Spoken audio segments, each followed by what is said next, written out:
नमस्कार, खुल्ला बहसमा यहाँहरूलाई हार्दिक स्वागत छ। म अङ्गराज परियार। आज खुल्ला बहसमा पञ्चपुरी नगरपालिकाका कार्यपालिका सदस्य भगे कामीसँग हामी आज समसामयिक विषयमा बहस गरिरहेका छौँ। भगे कामी पञ्चायतीदेखि लोकतान्त्रिक गणतन्त्रको यात्रासम्म नेपाली काङ्ग्रेसमा सक्रिय राजनीतिमा हुनुहुन्छ। विशेष गरी अहिलेसम्म गरेको उहाँको त्याग र सङ्घर्षको अनुसार उहाँले के पाउनुभयो, के परिवर्तनका लागि के गर्नुभयो, यस विषयमा आज म उहाँ भगे कामीसँग बहसका लागि कार्यक्रममा जुट्दैछु। खुल्ला बहस कार्यक्रममा तपाईँलाई स्वागत छ। धन्यवाद। नेपाली काङ्ग्रेसमा तपाईँ सक्रिय राजनीतिमा हुनुहुन्छ। पञ्चायतदेखि लोकतान्त्रिक गणतन्त्रसम्म तपाईँ अहिले सक्रिय हुनुहुन्छ नेपाली काङ्ग्रेसमा। भनेर तपाईँको राजनीतिक दृष्टिकोण के हो? 2046 सालको आन्दोलनलाई सुर्खेत जिल्लाको सन्दर्भमा यो तातापानी गाविसको केही परिवर्तन गरौँ कि विकासका पुल पुलिसाहरू खानेपानी यस्ता कुराहरूमा सबै विकासको निर्माणहरूको लागि लागू कि भन्ने कुराहरूमा पञ्चायतबाट लगभग चुनाव जितिएको थियो वडा अध्यक्षमा। त्यसपछि गएर त्यहाँ किन भन्दाखेरिमा विकास गर्ने क्रममा 240 वर्षको शासन सत्ता राजाले आएको ठाउँमा यो ठाउँमा मैले त्यो निर्णय लेखेर जनताले चुनाव जिताएका छन्। विकासको निर्माण अगाडि सार्नु भन्ने सन्दर्भमा निर्णय ल्याउँदा 2043 साल सुर्खेतमा हाम्रो माननीय चन्द्रबहादुर बुढा हुनुहुन्थ्यो। राजाको सवारी यहाँ हुँदाखेरिमा मैले त्यो निर्णय पुल पुलेसा खानेपानी स्वास्थ्य शिक्षाको लागि विकास त्यहाँका भेरी कर्णालीको दोभानो घाट गाउँ अनि तातापानी अनि कैलाली जोडिएको ठाउँ सङ्गमको ठाउँ त्यहाँको सम्पूर्ण विकास निर्माणका लागि पुल पुलेसा बाटाघाटा बनाउनु पर्ने निर्णय मैले यहाँ सुर्खेतमा ल्याएको थियो जो राजाको अवस्थामा चढाइयो। तर हाम्रा माननीय चन्द्रबहादुर बुढाज्यूले ठाडै हाम्रो पश्चिम सुर्खेत जिल्लाको पश्चिम पञ्चपुरी चौकुने गाउँपालिका यी एरियाहरूलाई चाहिँ डुबान क्षेत्रमा पर्छ, यसलाई विकास निर्माणमा त्यति उत्साहमा दिन सकिन्न भन्ने कुरामा गरिसकेपछि मैले चुनाव जिताएको जनताले चाहिँ यो चुनावमा पञ्चायतको कालो शासनमा बस्दा उचित देखिएन, त्यही भएर मैले त्यो मनलाई दिक्क भएर म यो सत्तामा बस्न सक्दैन भनेर मैले बहुदलवादीमा परिणत भएको देखिन्छ। त्यो अनुसारले म बहुदलवादीमा परिणत भएको दिन पनि कस्तो भने लागिरहेको थिएँ र हाम्रो सुर्खेत जिल्लाको दुर्गा केशर खनाल दाई हुनुहुन्छ, पूर्ण खड्का शिवराज दाई तत्त्वहार विष्ट मेरो चाहिँ स्वर्गीय तत्त्वहार विष्ट नै मेरो गुरु हो। त्यो अनुसारले मैले बहुदलमा परिणत भएर केही विकास हुन सक्छ कि भोलिको संरचना सुर्खेत जिल्लामा भन्दा त्यो अनुसारले म परिणत भएको। मलाई यहाँ के हो भने त्यो पञ्चायतका कालो शासनका शासकहरूले मलाई यसै सुर्खेतको जिल्ला प्रशासन कार्यालयमा अनि राष्ट्रद्रोही भनेर मुद्दा हालिएको छ, खेपिएको छ। त्यो अवस्थामा मैले राजनीतिमा अग्रसर हुँदै सुर्खेत जिल्ला र तातापानी गाविस हर गाविसलाई केही गर्नुपर्छ भन्ने भावना मेरो जागरुक भएको विद्यार्थी कालमा भएको कारणले गर्दा तप्त दाईसँग पनि हाम्रो भेटघाट भएर त्यसपछि संरचना सुर्खेत जिल्लाको पञ्चपुरीको हकमा केही विकास गर्नुपर्छ है भन्ने भावना हाम्रो त्यो संरचना अगाडि बढ्यो, सोच पनि भयो, सल्लाह पनि भयो। तपाईँको लामो त्याग र तपस्या पनि छ अनि पार्टीले तपाईँलाई मूल्याङ्कन कार्यपालिका सदस्यमा किन राखेको छ? म पनि सुर्खेत जिल्लाकै तातापानी गाविसमा फागुन 19 गते कालो झुण्डा गुरु स्वर्गीय तत्त्वहार विष्ट दाई, नवरसिंह घरती र म लगायत भगे कामी सुर्खेत जिल्लामा केही गर्नुपर्छ भन्ने गरिसक्यो। सुर्खेत जिल्लाको पहिलो इतिहास कालो झुण्डा गाड्ने सुर्खेत जिल्लाको तातापानी गाविसमा हो। गाड्यौँ, लामो समयमा मैले चाहिँ नै भोग्दै आएको थिएँ अनि सबै प्रशासनले अब जस्तै मुद्दा राष्ट्रद्रोही भनेर मुद्दा हाल्न साथमा यो क्षेत्रबाट मलाई चाहिँ नै ताउलेको मालजुन खोला भेरी नदीबाटै लखेडेर टापुमा बस्न बाध्य भएँ। त्यही भएर मैले लामो समयमा अनि कुर्दा अहिलेसम्म पनि कार्यपालिकाको सीमामा मात्र राख्न लागे र पावरफुल्ली विकासको जो संरचना छ मैले सोच पुर्याएको थिएँ त्यो सोचेको ठाउँमा अनि पार्टीले पुर्याउन सकेको देखिन्न। भनेपछि दलित समुदायबाट राजनीति गर्न असहज रहेछ। अलि दलित समूहबाट मलाई के छ भने नेपाली काङ्ग्रेसमा आबद्ध भएको त्यत्रो लामो समय सुर्खेत जिल्लामा राजनीतिमा सङ्घर्ष गर्दै आएको कारणले गर्दा गर्दा भोग्दै आएको कारणले गर्दा अझ भोलि पार्टीमा मैले त गौरव भन्ने सोचहरू अनि हुन सकेको छैन। अहिलेसम्म पनि नेपाली कांग्रेस केन्द्रीय कार्यालयबाट म अनुरोध गर्न चाहन्छु, जानकारी गर्न चाहन्छु। अर्को कुरा के छ भने केन्द्रीय कार्य समिति हाम्रो लोकबहादुर अध्यक्ष बनाइसकेपछि केन्द्रीय सदस्यमा पनि दलितको परिणतमा गरिसकेपछि पनि अझ अहिले पनि नेपाली कांग्रेस पार्टीले अझ पनि सक्रियको रूपमा प्रत्येक जिल्ला प्रदेशमा अधिवेशन गराउन सकिएको छैन। हामीले पार्टीले पनि निर्देशन गरेको छैन, दलित मात्र सदस्य बनाइएको छ। यो रूपमा पनि मलाई पार्टीले केन्द्रीय कार्य समितिलाई आग्रह र अनुरोध पनि गर्न चाहन्छु, किन पीडा भोग्नु पर्यो, यो सिडी बनाइयो हो कि पार्टीको तारिफ गर्नुको र तपाईलाई पार्टीले तारिफ गरेन। दलित संघ केन्द्रीय भन्नाले भातृ संस्था भन्नाले पार्टीभन्दा अगाडि बढ्न पाउँदैन भने दलित भातृ संगठन बाहेक अरू रहँदैन भने त अनि भारतीय संगठनलाई अनि पार्टीले मात्र निर्देशन गरेर मात्र तयारी हुन्छ भन्ने भावना अहिलेसम्म पनि पीडित लोकबहादुर अध्यक्ष हुनुभएको छ। अहिलेसम्म कार्य सम्पादन बन्न सकेको छैन। अहिलेसम्म पनि दलितको चाहिँ कडाली प्रदेश जिल्लामा अहिले चाहिँ यो अधिवेशन बन्न सकेको छैन। अब कहाँ अब दलित मात्र दिने काम केही पनि छैन। यो रूपमा हामी पीडामा छौँ दलितहरू। भनेको तपाईको पार्टीप्रति दृष्टिकोण के छ? अब पार्टीप्रति दृष्टिकोण अब अहिलेसम्म पार्टीले दलित पक्षहरूलाई धेरै जस्तो पीडा खेप्नु परेको छ। यो पीडालाई केही सहज गर्नको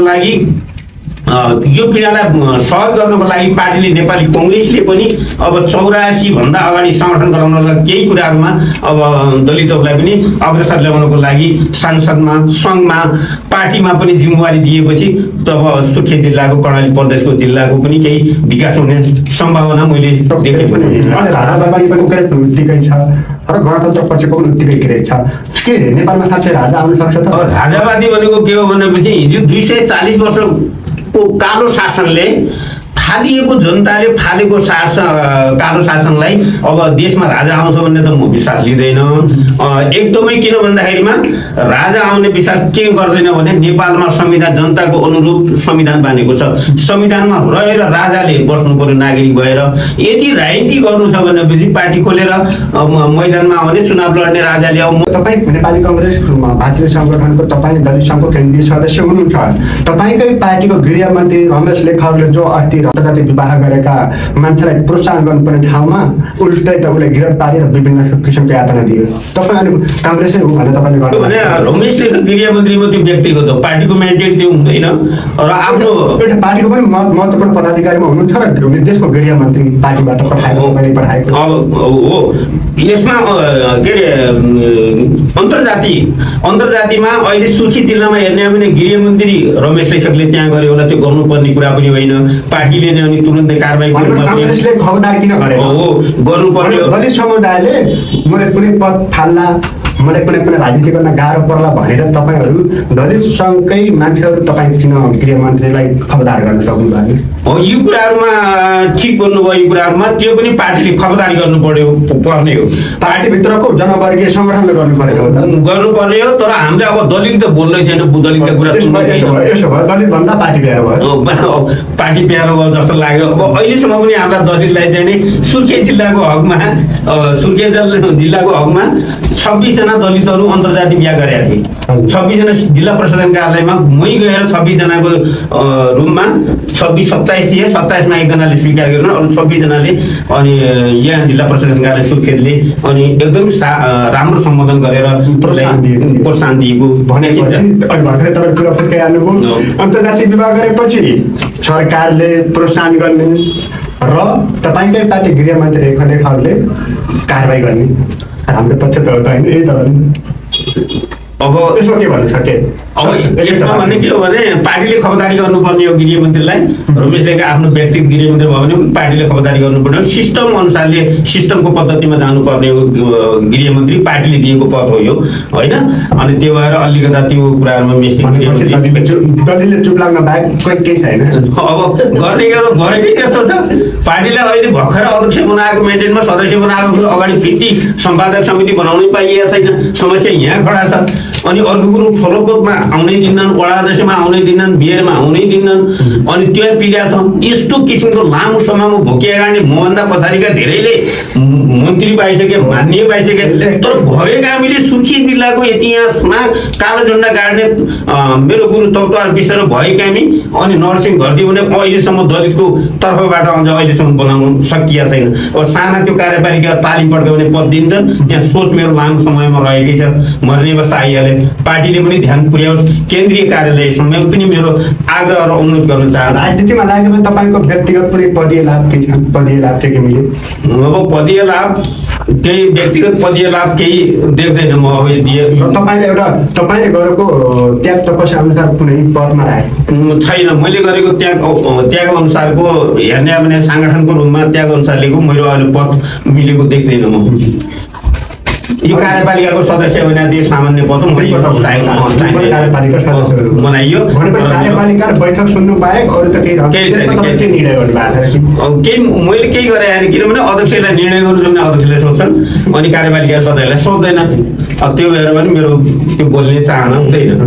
अनि अब एउटा तपाईँलाई मैले अब अर्को प्रसङ्ग जोडेँ र एउटा प्रसङ्गमा तपाईँले के जोड्यो भन्दाखेरि पञ्चायतको कालो शासनमा तपाईँले भर्खरै भन्नु पञ्चायतको कालो शासनदेखि अहिले लोकतान्त्रिक गणतन्त्रसम्म दलितको हालत यस्तै छ भनेपछि हाम्रो दलितको लागि वैकल्पिक बाटो केही देख्नु भएको छ? दलितको लागि वैकल्पिक बाटो त के हुनुपर्छ भने अब पार्टीले पनि के सोच्नु पर्यो भने मेरो बुझाइमा पार्टीले अब आउने दिनहरूमा जिल्ला, कर्णाली प्रदेश, नगर, वडासम्म दलितको बाहुल्यता अहिलेसम्म पद जो दायित्व गरौँला भन्ने पद छ नि, त्यो नदिए समयमा दलितको सावधान हुनेवाला छैन। भर्खरै अब तपाईँ ठिक छ अहिले त्याग तपस्या अनुसारको तपाईँले मैले गरेको त्याग अनुसार पार्टीले कुनै मूल्याङ्कन गरेन भन्नुभएको छ। अबको तपाईँको भावी योजना के छ र अबको बाटो के छ, के गर्न चाहनुहुन्छ? अब मेरो भावी बाटो भनेको के छ भने एउटा सबैभन्दा अब नेपाली कङ्ग्रेसमा लामो समयमा बसियो।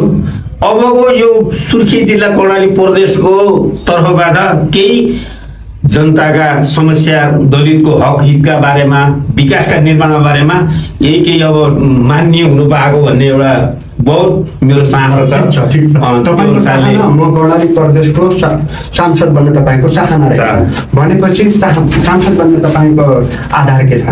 अब आधार मेरो के छ भनेपछि नेपाली कङ्ग्रेस पार्टीले लामो इतिहासको पार्टीको सिस्टम अनुसारले अब एकदम सङ्घर्षशीलको लगनशील भएको सङ्गठन आबद्धसम्म लागिरहेको काङ्ग्रेसप्रति, त्यही भएर त्यो पार्टीले मलाई दिन्छ कि गर्न मौका दिन्छ कि भन्ने मेरो आशा हो। यदि तपाईँ मान्य भइहाल्यो भने गर्छु। अधुरा भएका योजनाहरू, दलितका समस्याहरू, यो छुवाछुतको बारेमा कर्णाली प्रदेश एकैछिन तपाईँले भन्नुभयो म 84मा मान्ने दिएन भने त अनि अब यसको वैकल्पिक बाटो केही सोच्नु पर्ला। अब हामी दलित यदि यहाँ नभयो भने नगरपालिकामा पनि मैले तह गर्ने आफ्नो जिज्ञासा, आफ्नो स्वर गरिरहेको छु दुईवटा कुराहरूमा। जहाँ सम्बन्ध हुन्छ विकासका निर्माण, कर्णाली प्रदेश विश्वकर्मा समाज अहिले दलितको एकताको समाजमा छुवाछुत, कर्णाली प्रदेशमा यो विकटीको क्षेत्रलाई केही समेटेर विकास निर्माणका बारेमा अगाडि बढाउँला भन्ने त्यो जिम्मेवारी दियो भने त्यो जिम्मेवारी वहन गर्न सक्नेछु। भन्न चाहनुहुन्छ? यस अवसरको लागि बोल्न दिएकोमा धेरै धेरै धन्यवाद छ। हस्, खुल्ला बहसबाट म पनि बिदा हुन्छु। नमस्कार।